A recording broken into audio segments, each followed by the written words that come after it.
Place the dissolution tester on a level surface. Insert the height adjusting ball into the spindle. Connect the paddle to the spindle.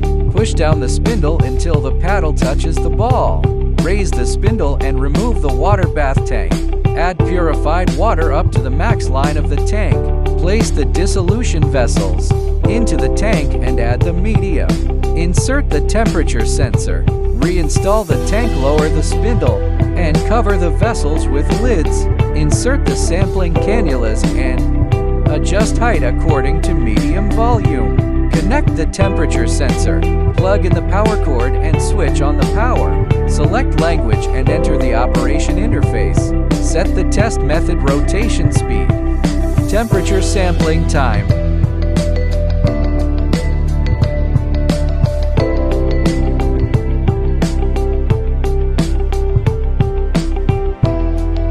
Preheat the medium and start stirring for uniform temperature. Once target temperature is reached, place tablets into vessels and press Run to start the test. Rinse the sampling tubes first, then collect the required sample volume. At the end of the test, print or export the record.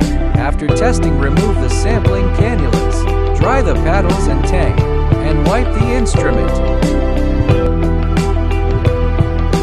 Switch off the power.